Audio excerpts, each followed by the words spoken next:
Dr. Bukose.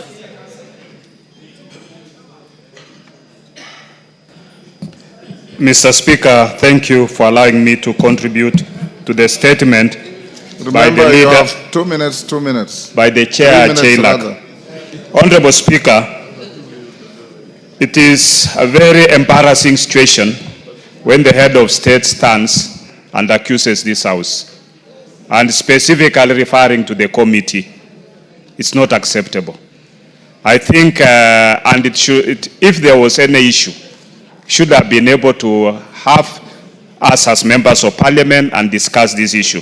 To me, I suppose that most likely the head of state might have been lied by whoever took the information to him that that person took 10 million to the AJAABU. Yeah. Those are his views. Just listen to each other. If 10 million was given, then the person who gave the 10 million must state very clearly whom did he give the 10 million. Yeah?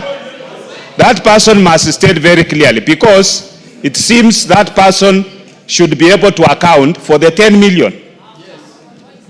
Where did you take the 10 million? Yeah?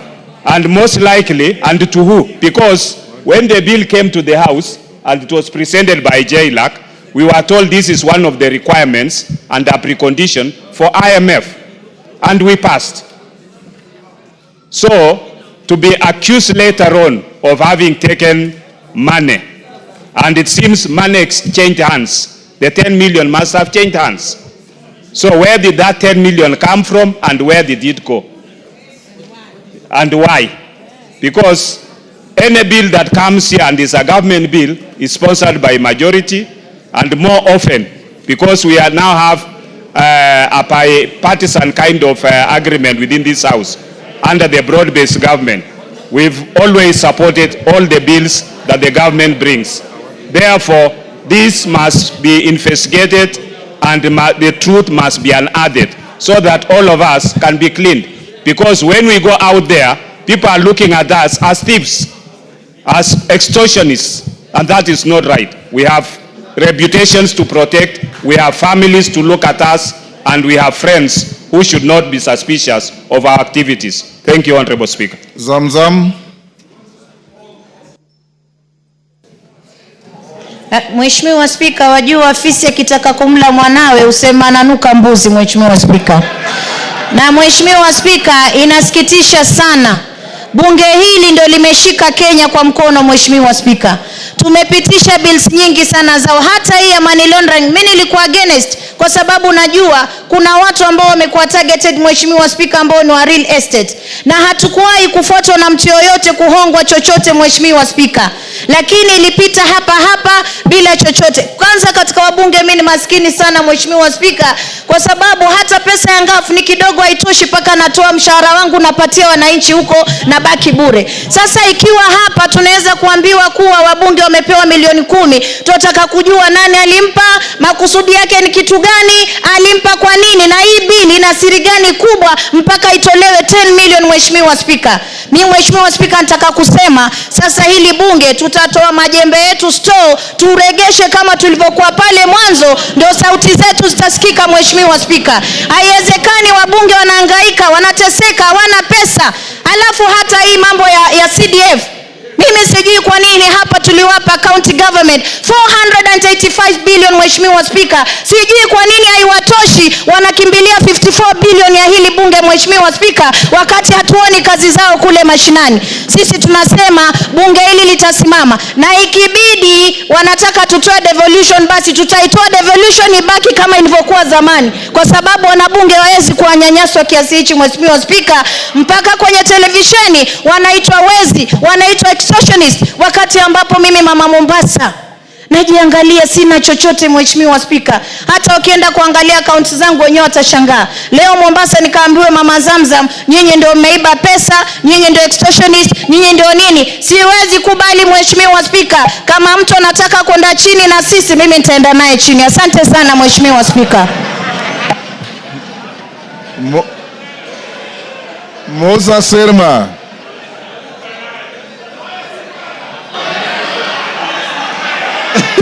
Order.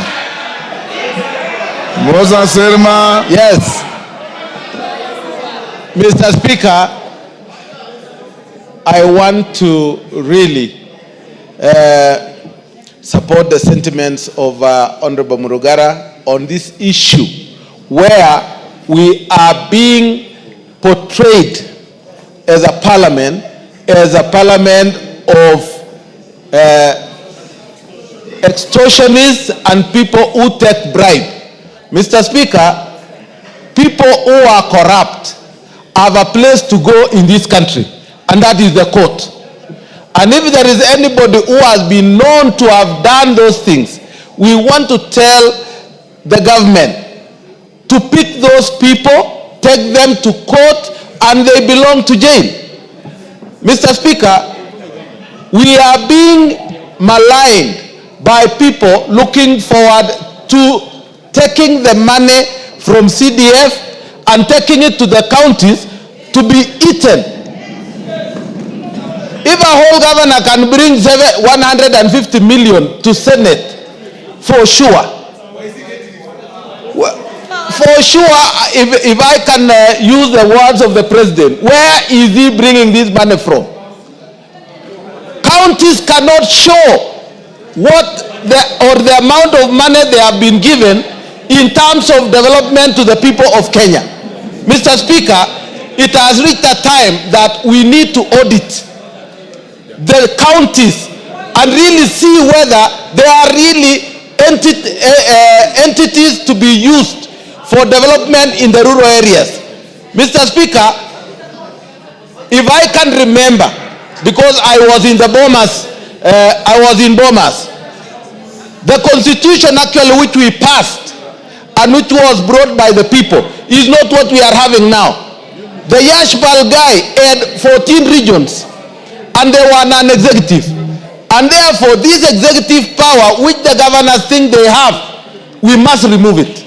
It is time that we talk to the people and let them be given development directly. Mr. Speaker, I beg to differ with all what has been said about this parliament, and we want the people who have done this thing to go down and be taken to court.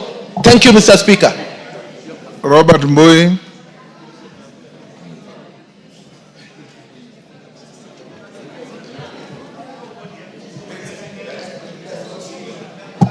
Thank you, Mr. Speaker. Mr. Speaker, Parliament is under attack, Mr. Speaker. And if you go on social media, read a newspaper, switch on your TV, continuously, this house is under attack. And Mr. Speaker, it has gone to the level where it has even gone to the funds that go to the people that we represent. That is CDF and KERA and GAF and the other funds. Mr. Speaker, the executive must respect this house. Members of this house have stood with the executive. Even though some of us have been opposing, members of this house have stood with the executive and supported them on all their agendas, including becoming extremely unpopular with the population because they were making sure that the agenda of the regime has passed on the floor of the house. But Mr. Speaker, now they have been thrown under the bus. It happened last year, even after passage of the finance bill, that the executive president again said that that bill was unpopular, and yet he's the one that had been telling members to support it. Mr. Speaker, I want to say that we must make sure that as a house we fight together. Mr. Speaker, there's something that is going on with the executive. When they say that this house has corrupt practices, I've been seeing empowerment agendas, empowerment forums all over the country. Mr. Speaker, someone who was just the other day a CS is able to give about 2 million, 3 million every week in a function, in fact 2 or 3 functions in a week. Mr. Speaker, I want to tell you, what we need to do is start auditing the executive also. When they say there's corruption on the floor of this house, we also ask them, where is all the money you're spending coming from? Because, Mr. Speaker, this is a case of the pot calling the kettle black. So, Mr. Speaker, I want to say that it is important as a house we defend ourselves. Mr. Speaker, it shocks me when the executive goes completely against the constitution, and members of, I'm lucky I was not in the lecture room yesterday, but Mr. Speaker, I hear that even constitutional articles, provisions that are there in the Constitution were actually thrown under the bus also. Because when you say that the Senate has no authority to go and oversight counties, basically that completely goes against the Constitution. So as a House of Parliament, all of us, National Assembly and Senate, we must stick together and ensure that we're each other's keeper and we support each other and pass the bills that are good for the people of this country. And Mr. Speaker, hold the executive to account. Thank you, Mr. Speaker. Dr. Mutunga. Thank you, Honorable Speaker. Honorable Speaker, I would like to refer to sentiment by Honorable Mole. We did not discuss anything in that meeting because he's alluding to the fact that we kept quiet. There was no discussion, so there were no resolutions.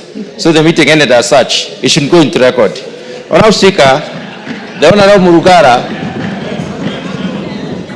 Murugara must be finding himself in a very difficult situation. Because I'm a chair of a committee, I know how difficult it is for the committee report to be amended. We do these reports with Secretariat. We have to do the right thing. We would like to know who this is. Honorable Speaker, the report was given from raw information, intelligence. So the person who was given the money is known. And the reasons why the person was given the money is also known. Honorable Speaker, as members of Parliament, we need to be cleansed from this. We have suffered a lot as parliamentarians. There has been so much that we are supporting the executive, and this is what we can get in return. Honorable Speaker, since they are known, for us to be cleansed, they need to be named. Yes. The reasons why the money was given also needs to be brought to this House so that members of Parliament can be cleansed. Out there, we have a very bad name for supporting the executive. But we are supporting the executive because we would like the plan to go through. We would like the government to succeed. But Honorable Speaker, if there is a problem in this House concerning members, I think it should be brought to the fore so that members can know. Honorable Speaker, since last week, when the pronouncement was made in the devolution conference, we have suffered once more. We suffered after passing the finance bill. We suffered after the broadening of the government. We suffered again after sacking of some members of the CSs, some executive. We've suffered many times. And this is what you are getting in return. It is unfair. Thank you, Honorable Speaker. Karole Omondi.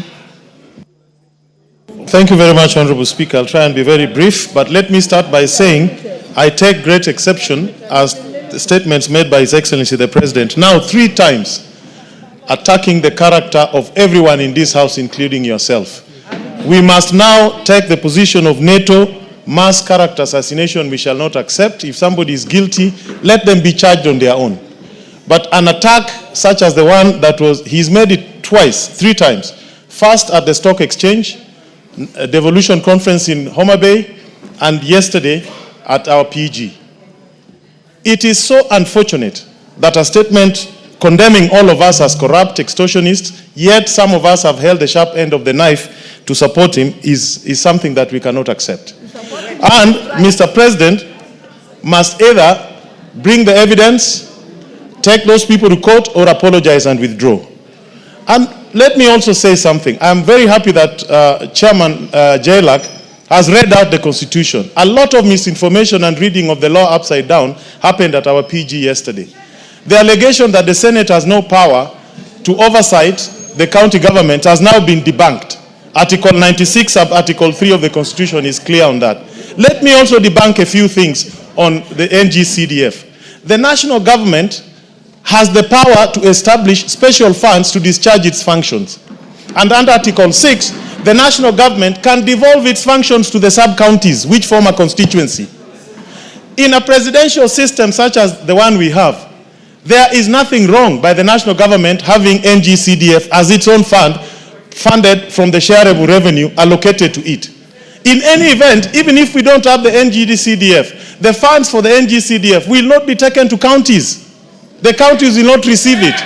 But to make matters worse, the law is being misinterpreted by the Right Honorable Raila Odinga. In a parliamentary system, the members of parliament form the government, the prime minister and his ministers. The members of parliament sit in the executive They design projects, they implement, they oversight. Let him see what is happening in the House of Lords, in the House of Commons in England. What is happening there? Why can't he say MPs cannot do what we are doing here? That is the wrong application of the law. And yesterday I was very upset because there is state capture in this country. Let this house today, let us look at what is happening at the e-citizens. How many pipes are leaking government revenue to private pockets? Do your work as members of parliament. Let us call them out. Sugar mills were privatized. Workers are being fired. Let us know who took over the sugar mills built by public funds without competition. Let them tell us. I have a question in the floor of this house calling the Minister for Treasury to come and explain to us. Let us take the war to them. Let us take the war to them. If they want, we will give.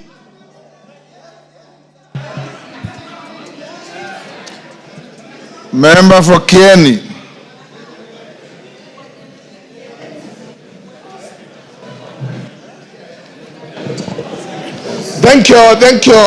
Thank you so much, Mr. Speaker, for the opportunity.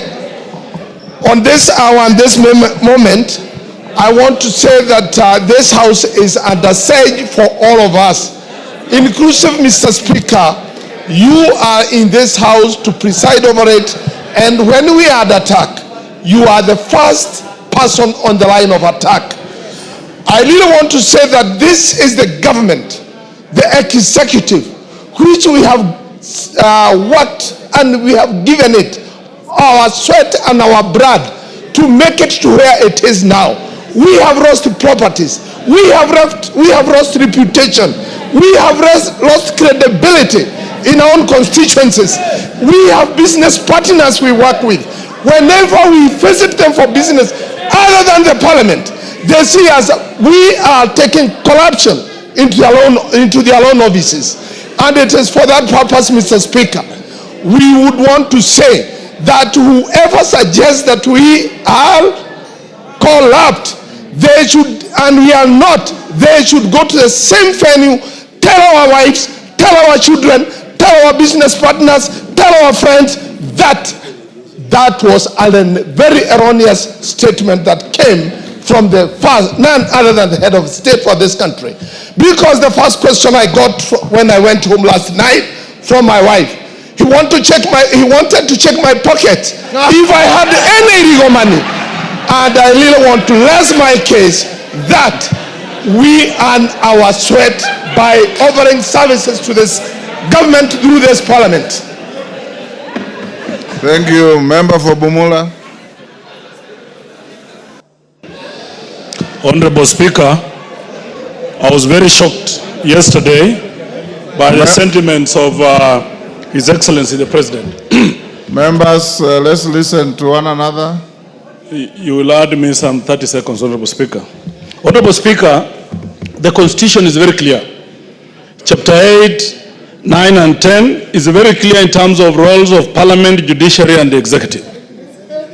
This House is self-regulating through the committees of powers and privileges chaired by none other than the Speaker himself. Mr. Speaker, this House has done well.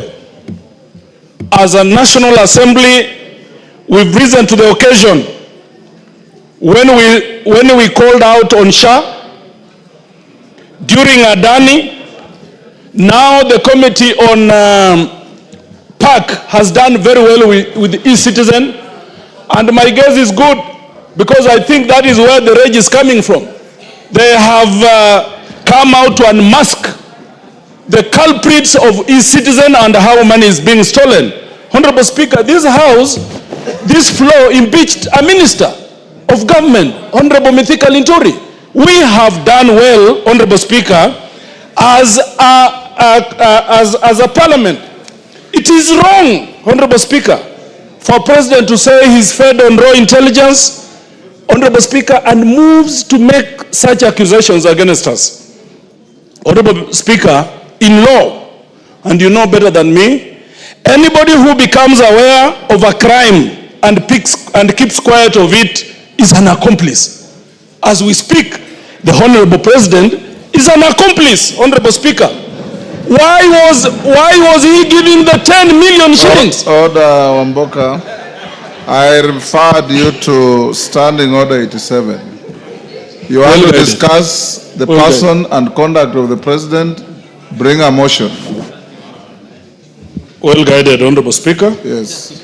Read your standing orders. Well guided, Honorable Speaker. Honorable Speaker, the President has all instruments. The President has all instruments. Order, Otieno Amolo, what is it?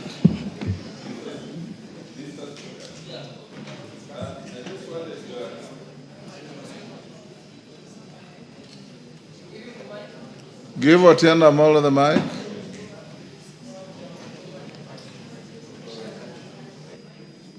What's happened? Move to the... Mr. Speaker, yes. As you know, I respect your guidance and rulings, but I had intended to bring this letter for your formal guidance on content of speeches.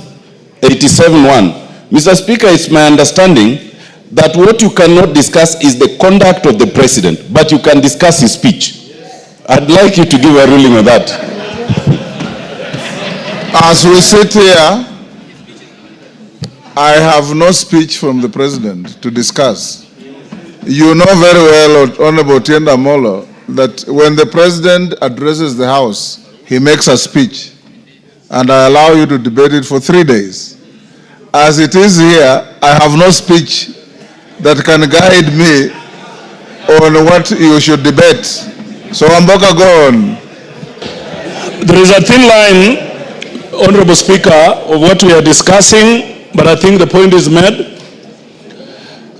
Our thinking, Honorable Speaker, is someone is trying to get to NGCDF, KERA, Honorable Speaker, and other funds that are devolved through this House, Honorable Speaker, and that is unacceptable, Honorable Speaker.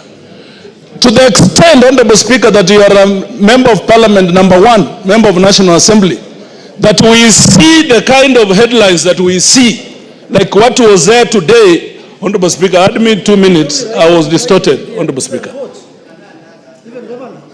Yeah, that we see the kind of headlines today, Honorable Speaker, that's unacceptable.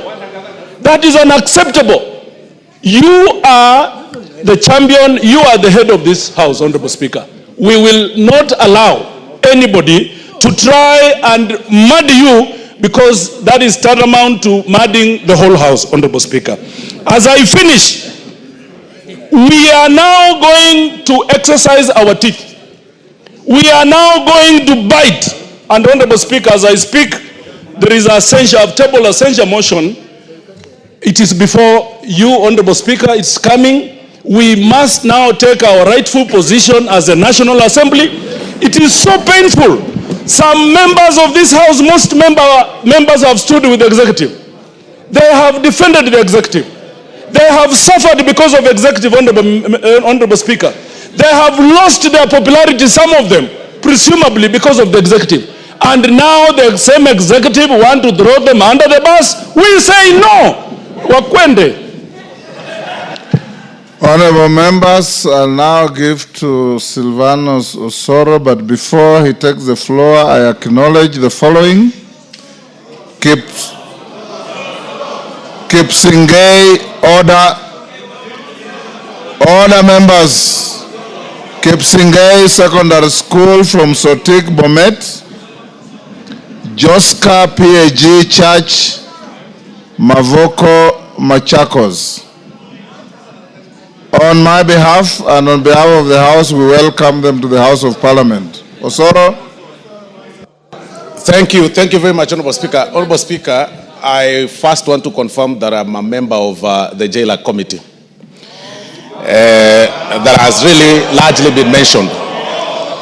Number two, even before I get to the details, Honorable Speaker, on what the Honorable Murugara has said, I also want to associate myself fully with the statements that have been made by the Honorable Karoli Omondi. And I'll be very particular, Honorable Speaker, on one issue even before I get to the second one, on the question of NGCDF and devolution. Honorable Speaker, I think that the vision and the mission of the drafters of the Constitution, and even the people who dreamt about devolution, including Right Honorable Raila Odinga, they really must have had a very good plan on what devolution is and actual things, what devolution ought to have been. Honorable Speaker, we want to tell them, and I say this with tremendous respect, that kwa ground vitu ni different. That what people think devolution ought to have been or should be is not what it is. There is nothing that is working on the ground as far as devolution is concerned, Honorable Speaker. And that is why in any case, Honorable Speaker, Article 96 should actually be implemented the more. We cannot say that you want the county assembly members be left with the responsibility of oversighting governors. Honorable Speaker, a governor that controls 13 billion shillings, a county governor that controls 13 billion shillings cannot be oversighted by an MCA who wants 80,000 shillings, and then they give them 3,000 shillings every day, Honorable Speaker, even to follow them, Honorable Speaker. And that is where we are saying, Honorable Speaker, that we must be very particular, Honorable Speaker. Mr. Speaker, the argument is about this house being declared corrupt. It's not about discussing devolution. The head of the state declared us corrupt. Well, how? Order, Sane. Honorable Sane. No, don't be harsh on your colleague. Honorable Sane, if you are listening to the debate, you have been talking about two things: the integrity of this house, the fate of devolution, the fate of NGCDF, and the power of the Senate to oversight the counties. All these are entwined into what we are debating. So, Honorable Speaker, as I was saying, this House, Honorable Speaker, has been under attack from every corner. We've been attacked, Honorable Speaker, by the members, some members of the judiciary. We've been attacked by the members of the public, sometimes being threatened, Honorable Speaker, to have our houses torched, Honorable Speaker. We want to, with tremendous respect, also tell His Excellency the President.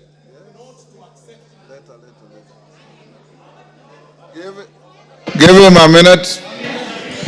We want to tell His Excellency the President of the Republic of Kenya that now that attacks are coming from all over, I want to inform him, Honorable Speaker, that he should not take the invitation to also join the bandwagon that attacks this house.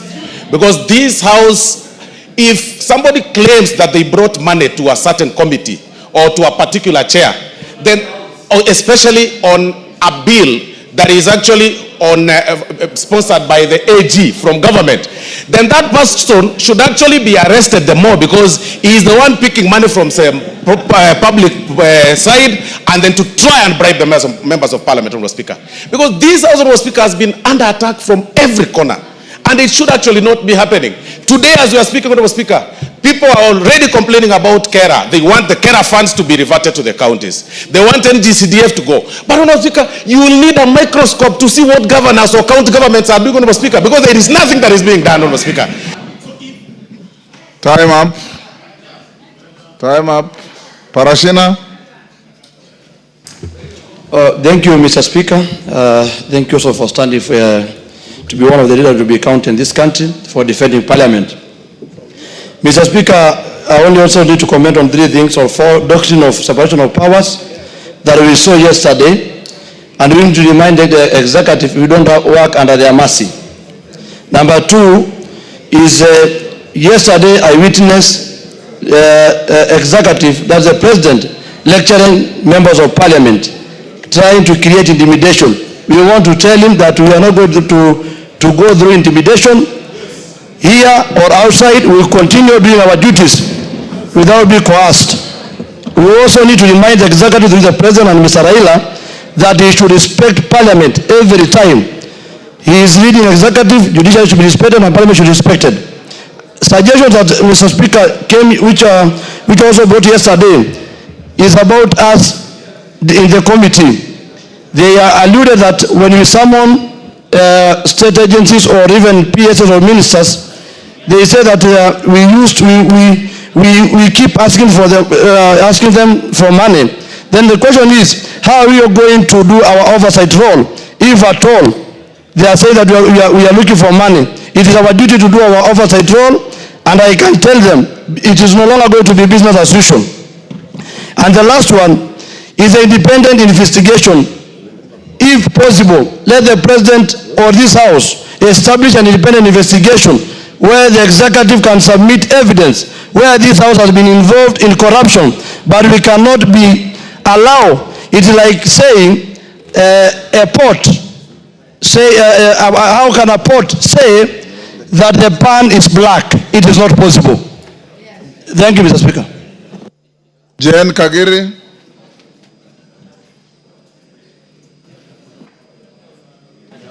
Thank you, Honorable Speaker, for giving me an opportunity to contribute to the discussion. Honorable Speaker, my English teacher always told us, before you skin a dog, you give it a bad name. Honorable Speaker, today, I feel that is actually what is happening. We all know that CDF, NGCDF, and GAF are under siege. And because of that, Honorable Speaker, that is why it is found right for an attack of members of Parliament, for them to give us a bad name. Honorable Speaker, I would just want to remind this Honorable House, and inclusive of anybody who contests for a position, that is including the presidency, that it is based on performance that we get re-elected. And even for the presidency, should be well noted that the performance of NGCDF, the performance of NGAF, will also count for their performance at the end of the 5 years. So, Honorable Speaker, we need NGCDF respected, we need NGAF respected, and Honorable Speaker, let it go on record that members of Parliament make decisions based on their own minds and based on what they want to do for their people. So nobody is here to be helped to decide based on the money that they receive. We make decisions because we want the best for our people, Honorable Speaker. Thank you. Daud. Thank you, Mr. Speaker, sir. Mr. Speaker, let me also declare that I'm a member of JLAC, and they have not received any of the monies that has been paraded around. Mr. Speaker, I would like to thank the President on one thing. He has reminded us that we need to do our work. We have not been doing our work because we have been supporting the executive. Whenever things come here, we have always been supporting them. I think, Mr. Speaker, sir, the bill that is being, the act that the President mentioned, the anti-money laundering, was sponsored by the Leader of Majority. Actually, we should not even start with the President. We should ask the Leader of Majority whether he bribed the committee, the JLAC committee, and how much he has given us. The second thing, Mr. Speaker, if the bill, if that act was procured through bribery, then that act should be repealed and brought back to this House so that we can act on it again without the bribery. Thank you, Mr. Speaker.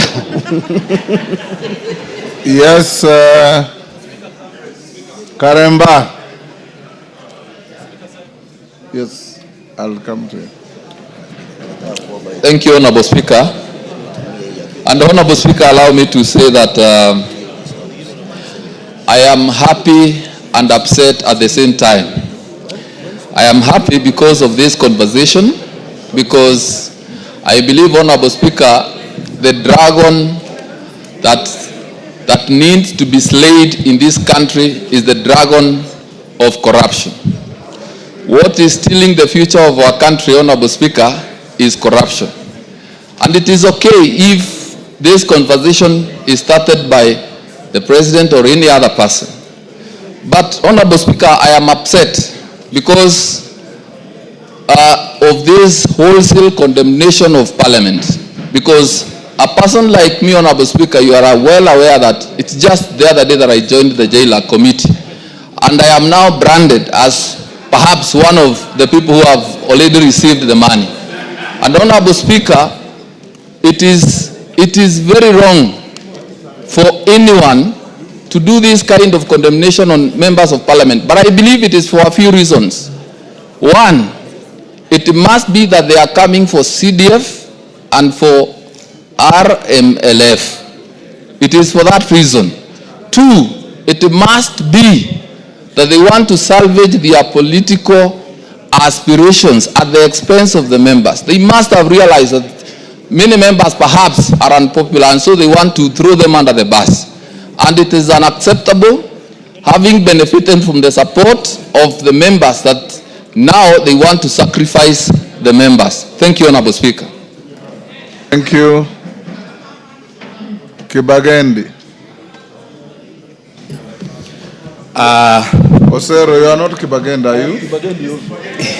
He borrows my name sometimes. Order. You are known in this house as Osero. Take your seat. Thank you. Thank you, Honorable Speaker, for giving me this opportunity. It is the classic case of the skunk calling the pig stinky. The president, who himself bears responsibility for questionable governance decisions, add gravely in issuing a blanket condemnation of this august House. While Parliament is not without flaws, indeed dismissing it wholesome is unfortunate by the head of state, and hypocritical, and an affront to the very democratic institution that gives legitimacy to the presidency. Constructive criticism is welcome, but scapegoating an entire arm of government for failures that cut across the executive is both disingenuous and dangerous for our country. The president needs, going forward, to do proper investigations. He said he gets information from NIS and DCI. He needs to do proper investigations before he can condemn the entire House. But again, sometimes we have to tell those who call us names that they need to look in the mirror. Kenyans know that the temple of corruption is actually State House. Thank you, Honorable Speaker. Yes, Lel Mengit. Thank you, Honorable Speaker. I would also want to echo my sentiments on this case. Honorable Speaker, first, I would like to apologize to this Honorable House, because a few years, Honorable Speaker, when I was in the university, I used to call the members here pigs. I was among those people who called the honorable members pigs because of the notion and the negativity out there, Honorable Speaker. Now, Honorable Speaker, I sit in this position as a member of Parliament, and now the ball is on my court. Honorable Speaker, I have realized that there is an enormous task bestowed to these honorable members, all the way as representatives, legislators, and oversighting responsibility. Honorable Speaker, I want to state this categorically, that even on the issues of NGCDF, as part of the representative duty that we do as honorable members, we cannot find substantive projects across the constituency or in the county governments that have been done by the county governments.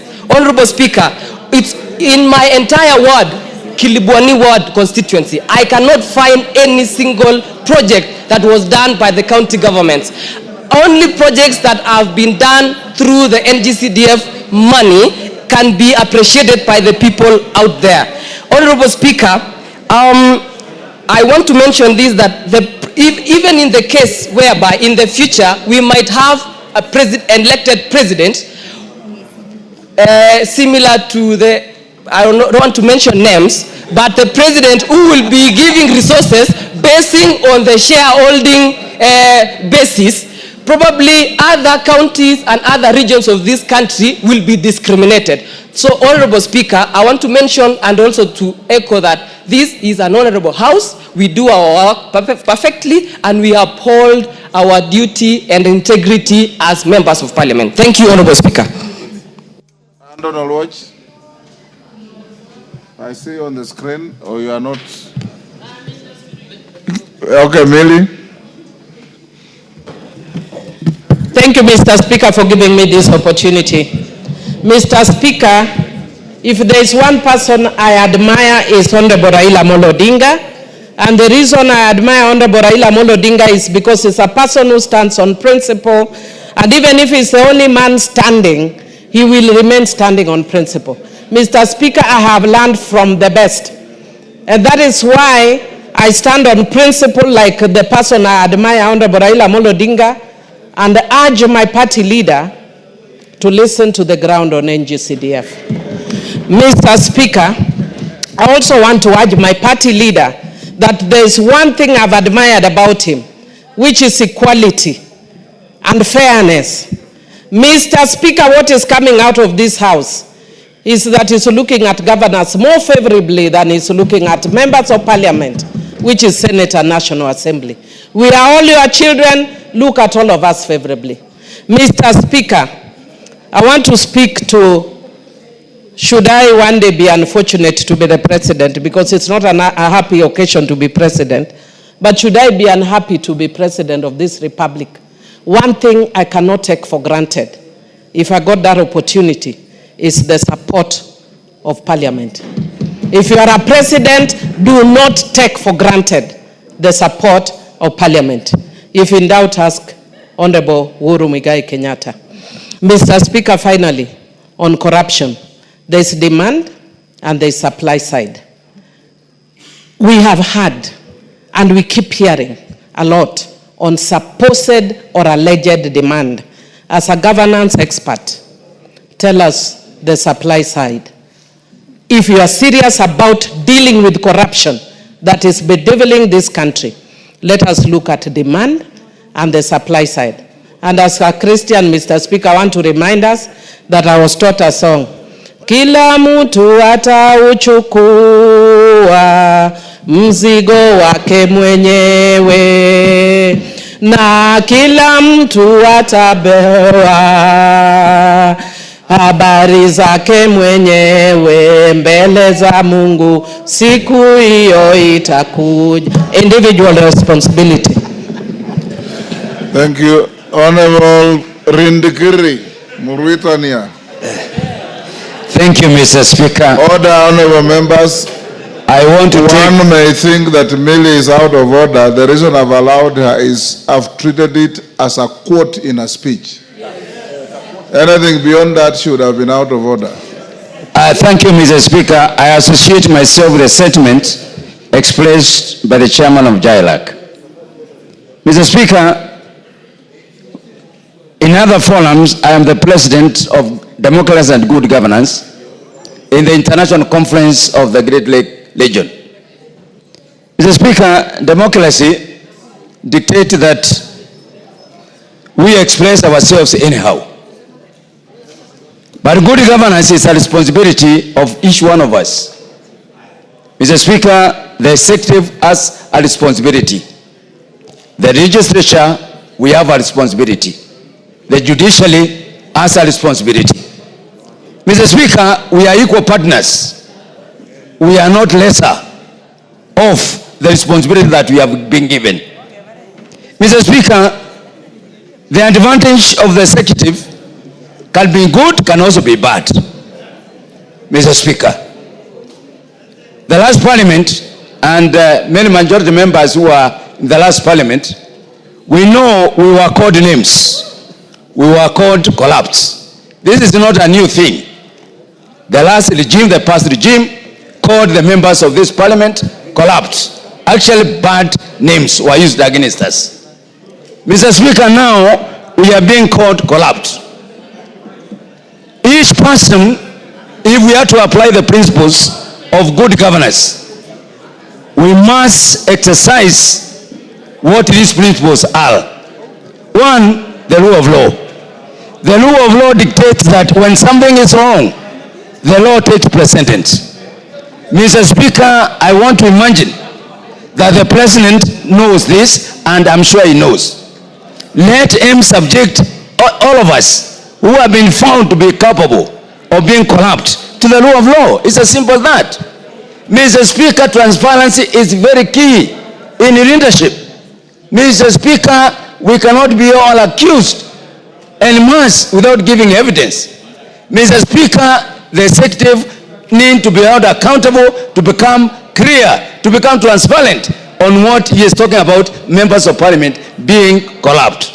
Mr. Speaker, the presidency is private to intelligent information, and nothing prevents him from proclaiming the people that have been found to be corrupt. Mr. Speaker, I want to disassociate myself with the fact that this parliament is corrupt. Mbeyu.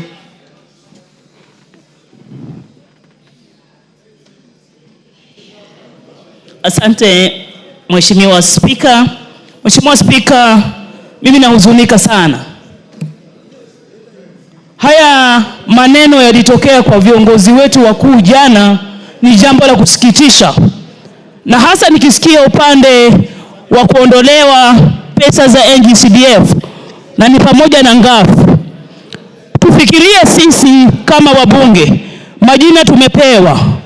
Lakini hawa wabunge hawana shida kama wale wananchi wetu waliweza kutupigia kura pale. Wale wananchi wanategemea NGCDF, wanategemea ngafu, watoto wao wasome, watoto wao waende chuo kikuu, miradi ifanywe, shule zijengwe. Na mheshimu sana baba Raila Odinga. Lakini kwa hili atufikirie sisi, na mimi wakilifi, wale wa mama wajane walioamka saa 10 kwenda kupiga kura ya Mbeyu, machungwa 6.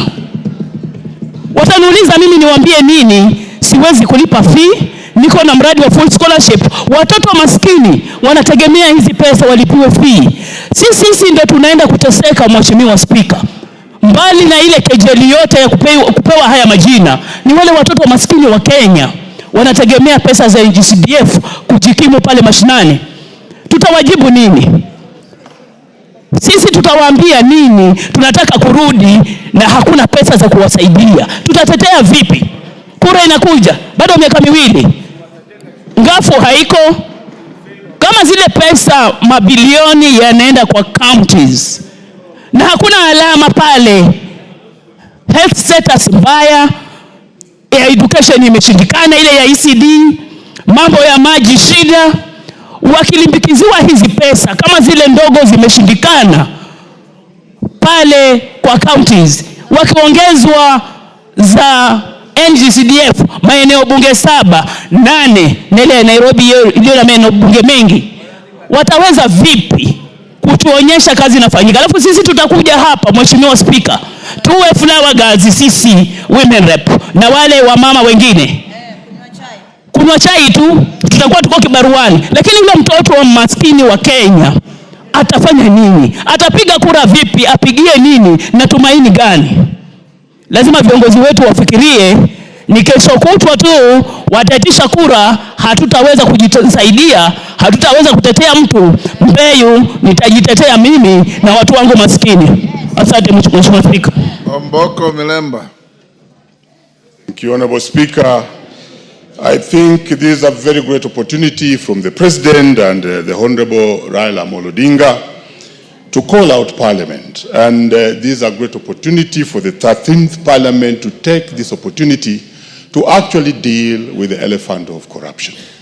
You don't underrate when Raila Odinga stands up and says something. You don't underrate when President Ruto rises up to say something. And therefore, the way we deal with this matter will be very important, and the 13th Parliament has been given this opportunity. If we deal with it in a manner of only lamenting or threatening other organs and moving away from it, we shall lose it. The correct way to deal with this matter is to dissect it squarely, the way the chair did put it. That we establish a commission, we establish a parliamentary committee, we establish within our own standing orders a unit that will investigate this matter to the very end. Remember, the person who spoke to this, who is the President, has intelligence, and I hear, though I did not attend the meeting, that he did indicate that he gets this raw intelligence. And then this would roll out to every other sector, including the executive and other players. If there's anything that Kenyans are crying of, is corruption. And if we are being mentioned of this wholesomely, we have to dissect it squarely and then move to the other players within the executive.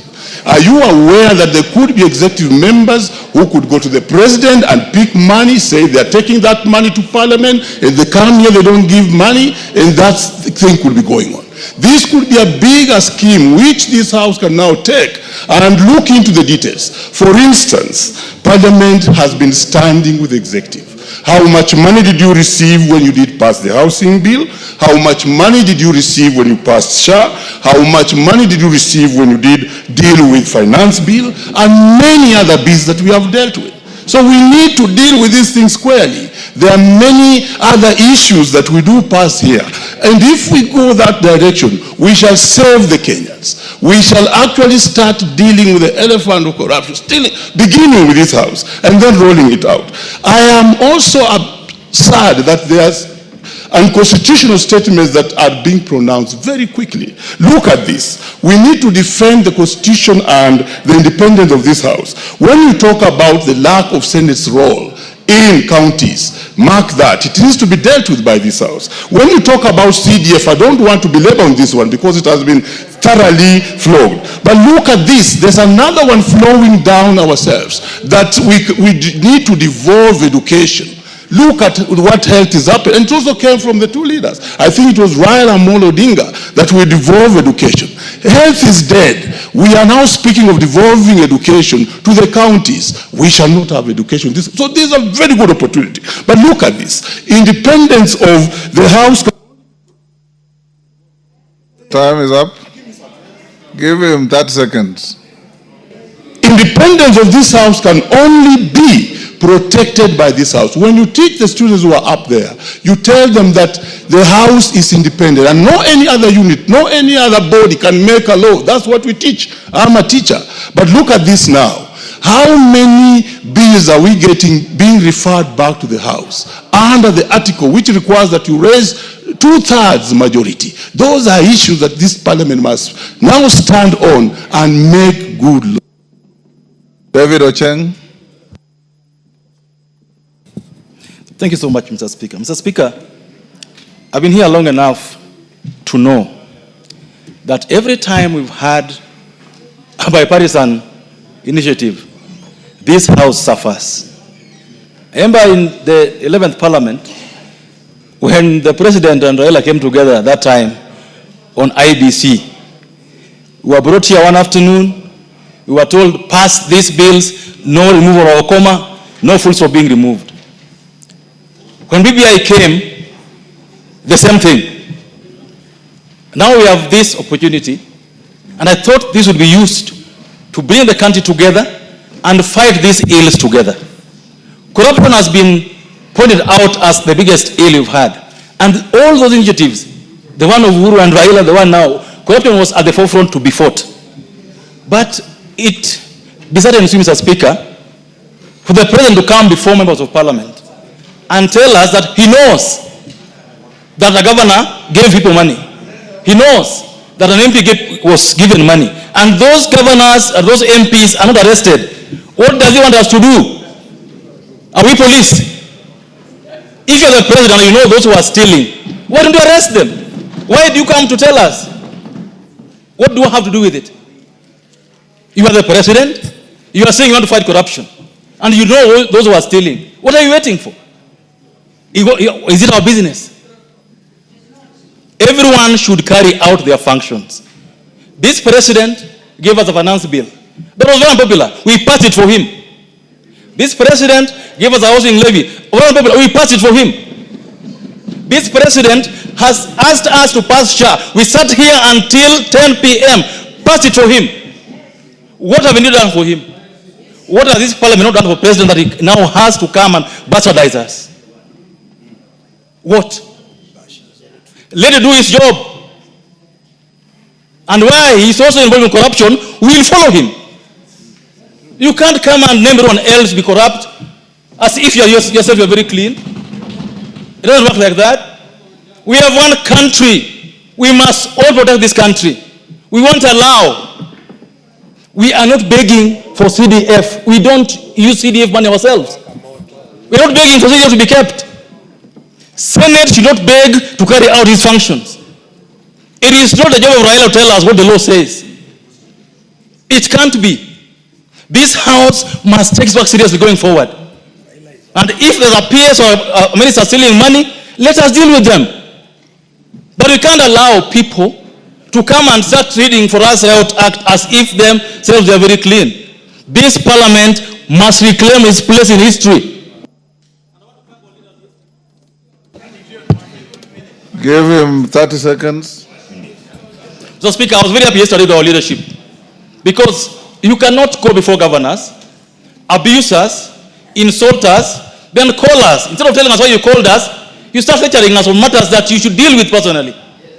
So, Speaker, I want to request our leaders today, leadership of Parliament, let's deal with the issue the President has raised, but let's not be beggars. CDF, we must sit here as members of Parliament, make sure that CDF is entered in the Constitution. We can't allow people who don't sit in Parliament to control what we do in this Parliament, Mr. Speaker. It's wrong, and we must deal with it. Thank you. Your time is up. Ferdinand Wanyonyi. The Speaker, I just want to take this very seriously. I'm doing my 3rd term in this House. And this House must be respected. Members who are here, I want to tell you, you actually you are losing your integrity out there. And our discussion here, Mr. Speaker, is not because we are defending ourselves. It's because of these allegations. I would have expected head of state to call us in the Kamukunji privately and expose to us, telling us exactly what he has heard. But instead, actually, we have been exposed. I want to take this opportunity and say, whatever allegations have been given to us, Mr. Speaker, you actually, for your own sake, you actually, because you oversight us here, your name is also going to be, be there. In fact, as you go out there, people are now dismissing us. I remember just 2 days ago, I gave out money, and they were saying, you are a millionaire. So I think, as far as I'm concerned, if there was anything that was bad, an allegation that actually I've heard, even the Right Honorable Odinga out there, Jaramogi Oginga Odinga, I think I was so shocked. And he said that even we have no job. We are not supposed to do what we are doing. And yet he knows constitutionally our role here as Kenyans, as members of Parliament. I want to take this opportunity and ask you, Honorable Speaker, get the head of state to come here and tell the Kenyans out there that was wrong. That whatever he said was out of order, and that so that people can, otherwise you go out there, what are people talking about us? It's bad out there. So I want to take this opportunity and request you, in your capacity, tell the head of state to come to this House, and whatever he said, he apologizes, because it's actually affecting us as leaders of this country. I think, members, that's what it is. Because out there, if you want to come back, I can tell you, it's not going to be easy. Because you are rich, you are poor, you don't take money out here because you are bribed and you are not giving money to the people out there. So, Mr. Speaker, I think I want to ask you, kindly get head of state here to come and tell this House so the Kenyans can hear that he was wrong. I think, members, actually, you agree with me. You agree with me. Let Ruto come here and tell the whole country that it was wrong for him to say what he has said. And if he's relying on King Odinga for his re-election, Oginga Odinga died in 1994. Honorable Ferdinand Wanyonyi. I was in this house with the late Jaramogi Oginga Odinga, and he died in 1994. Yes, thank you. Chonga. Asante mstahiki Spika kunipa nafasi hii. Matamshi niliyasikia kutoka kwa rais yalikuwa ni ya kuvunja moyo, si kwa wabunge lakini hata kwa nchi nzima. Ifikapo wakati ambapo kwamba baba anasema ameshindwa na watoto, ni kumaanisha kwamba hiyo jamii imeangamia. Palipo na kosa ambapo kwamba mtoto amekosea, baba anatakana asimame na aweze kupeana mwelekeo. Nchi nzima ulimwengu mzima ukitaja mambo ya ufisadi, Kenya tunapewa position. Kuna mahali Kenya inaonekana kwa upande wa ufisadi. Ufisadi ule ni wabunge ndio wao wamefanya ufisadi ule. Mbona tusichukue nafasi na wakati wa kujua exactly shida iko wapi? Ni jambo la kuhuzunisha. Nimemsikia mwenzangu hapa akizungumza kwamba jana akifika nyumbani bibi yake anamwangalia mifuko. Mimi nimetoka mashinani, Mheshimiwa Spika, nasikia njaa, lakini bibi yangu swali la kwanza ananiuliza, maskini tuko nao wa nini? Kiwa nyinyi mmebeba mabilioni haya yote huko nje, unapeleka wapi? Uko na bibi mwingine? Uko na warembo? Ama hii pesa inaenda wapi? Ile nafasi ya kuitwa mheshimiwa mstahiki Spika, sasa hiyo uheshimiwa umeshatoka. Tumekuwa wadharauliwa. Mbali na hayo yote ambayo kwamba sisi tunapambana nayo tukitetea hususan serikali ya Mheshimiwa Rais Ruto. Mimi hapo nyuma, Mheshimiwa Spika, ulikuwa unanijua. Nikisimama mimi nilikuwa najua napeleka mawe yangu wapi. Nimepunguza utambi kwa sababu tunataka Kenya ionekane moja. Kenya isonge kwa agenda zile ambazo kwamba zinastahili. Lakini je, leo hii Mheshimiwa Spika, unataka mimi nikatetee serikali yenye inanidhulumu kuniita mimi mwizi? Tuko wabunge hapa wengine, hata ukiangalia hiyo kote amevaa ni 10,000. Iwapo kwamba kweli tunapewa pesa hizi ambazo tunapewa, mbunge anaweza kuvaa vibaya namna ile? Mheshimiwa Spika, ni jambo la aibu, ni jambo la kuelewesha. Pia mimi naunga mkono ya kwamba sisi ni tegemeo la rais, tunahitaji atuombe msamaha. Bila hivyo kila mtu atabeba msalaba wake, kama vile Millie Odhiambo alivyosema. Asante Mheshimiwa Spika. Sane.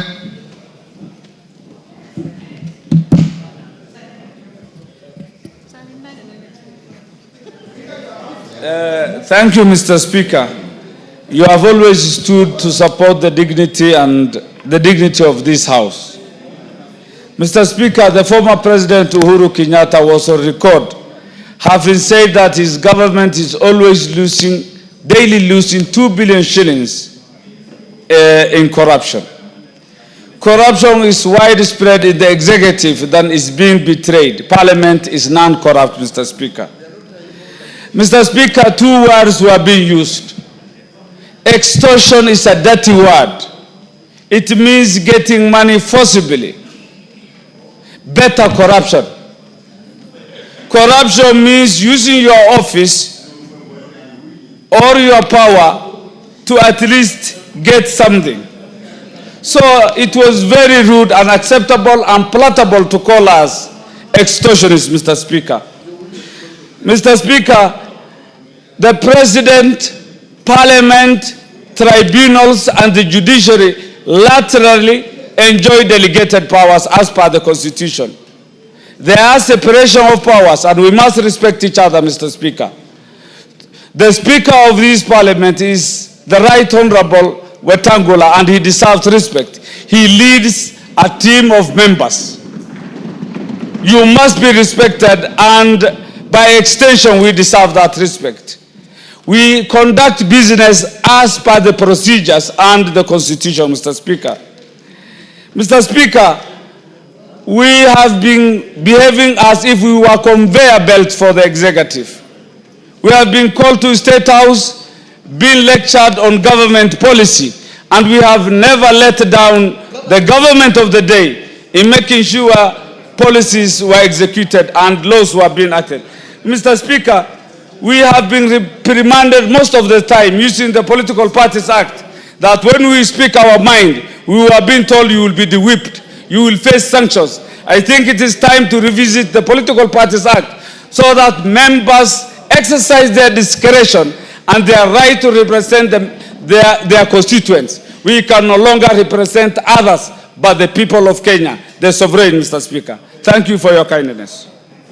Junet, we have the last 10 minutes. I gave you 5, I gave you Chunga 5. Mr. Speaker, I want to start from the onset by saying that he who alleges must prove. He who alleges must do what? Must prove, Mr. Speaker. So the burden of proof are with the people who have alleged, not with us at all. Mr. Speaker, Parliament is an institution in this country that has been created by the Constitution. And Parliament, Mr. Speaker, operates under the Constitution. It's an arm of government that every Kenyan who thinks of leadership aspires to be, Mr. Speaker. Mr. Speaker, I have said on this floor before that people think coming to Parliament is an easy thing. If all of them could try to contest for a seat, even for an MCA seat, that is when they will know what an election means. How difficult it is to come to this house, Mr. Speaker. Mr. Speaker, look at the number of people who come out, or the number of people who show interest in every constituency to become members of Parliament. There are more than 10 in every constituency. But the people of Kenya, in their own wisdom, decide to bring one person to this house, Mr. Speaker, at a time. So, Mr. Speaker, that is why members of Parliament are given the title of honorable. It's earned. You earn the title by getting first elected by the people. Then that's when you deserve to be called a honorable member. But, Mr. Speaker, people cannot demonize the institution of Parliament as a whole. If you have a problem with someone, you say it. You say, I have a problem with this and that person. But you cannot demonize the whole institution of Parliament, Mr. Speaker. Because this institution is in place to serve Kenyans. This is the institution that has direct mandate in exercising the sovereignty of the people. Sovereignty belongs to the people. It can be exercised directly or through their elected representatives, Mr. Speaker. An elected representative of the people, other than the MCS, are only found in Parliament. All other, and the president who is also elected. But, Mr. Speaker, all the other people who are operating in this country, in these offices, are all exercising delegated mandates. So, Mr. Speaker, my position is, as the leadership of this House, Mr. Speaker, as the minority leader, Mr. Speaker, we will defend Parliament to death. We will defend Parliament to the last breath, Mr. Speaker. We will not sit down when people want to degrade Parliament or they want to use Parliament as a punching bag, Mr. Speaker, as a boogeyman, Mr. Speaker. Mr. Speaker, corruption is a menace in the whole country. It has permeated the whole society. There is corruption in the executive, there is corruption in the judiciary, there is corruption in Parliament. Mr. Speaker, there is a way to address the fight about corruption. It is not a wholesome condemnation of a whole group of people who are serving Kenyans, Mr. Speaker. Mr. Speaker, on the issue of the NGC, Mr. Speaker, can you tell this man to leave me alone so I can speak? He has spoken his, and he's spoken on Kamukunji here, of what kind of, I don't know what Kamukunji it is. Mr. Speaker, I'm even losing my thoughts because when you are disrupted by NGCDF, Mr. Speaker, I want to take as a minority leader responsibility to go and persuade my party leader to leave that position he has taken on the NGCF. Mr. Speaker, you know, there is a notion that people think CDF is still doing the same work it was doing when it was started. CDF has changed. CDF now is only doing functions that are not devolved. It's doing functions that belong to national government. Education, security issues, and issues that are related to national government. CDF is not doing any devolved function. They are not doing county government functions. Even if, a member said here, even if,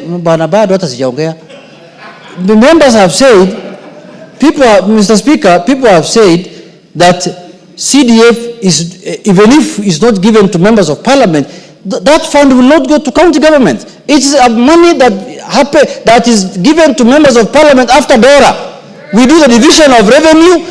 Money is separated into devolved functions and national functions. This money is coming from the national fund. Chef Konga wants to inform you. Do you want information? Yes, Mr. Speaker. You know, it's... Thank you very much, Mr. Speaker. I just wanted to inform the minority leader that the Supreme Court, in fact, on the 15th of August, 2025, a few days ago, rejected the application of the Senate to review the orders of the Supreme Court, which declared that NGCDF does not concern counties. And it was completely rejected. And so it has nothing to do with counties. It cannot go to the Senate. It can only be enacted in this House. Thank you, Mr. Speaker.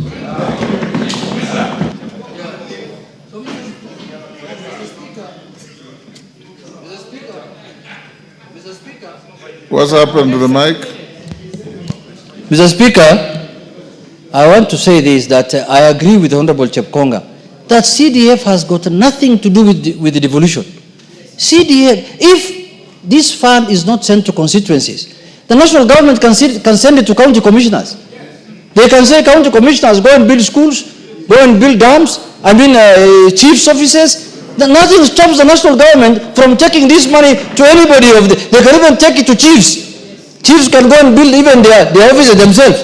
So, Mr. Speaker, first we have to acknowledge that this fund has nothing to do with the devolution. It's not taking money that belongs to devolved entities, Mr. Speaker.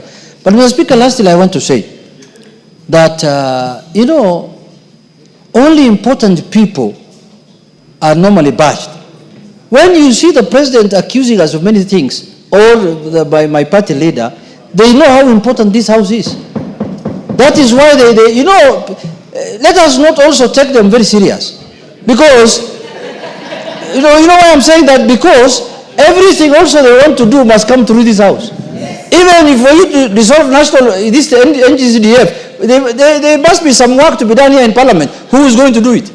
So, Mr. Speaker, let them have their say. We are going to have our way. That's the position. Let us give them the freedom to say to have their say, and we also have our way. But what we know, Mr. Speaker, corruption is not peculiar to Parliament. Corruption, if it is corruption everywhere, and it must be fought in that manner. But if you want to make it sectional, Mr. Speaker, then you lose the war on corruption. But finally, Mr. Speaker, my final word is that let us come together.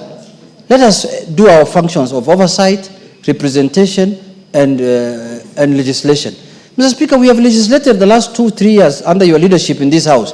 We have passed many, and we have the power of the pass. It is us who decide which fund goes to where, as this House, Mr. Speaker. There is no taxation without representation. We have all the powers, Mr. Speaker, and you know the executive cannot operate without Parliament. They can go and say whatever they want to say outside there, but everything they will do must go through this House. Mr. Speaker, if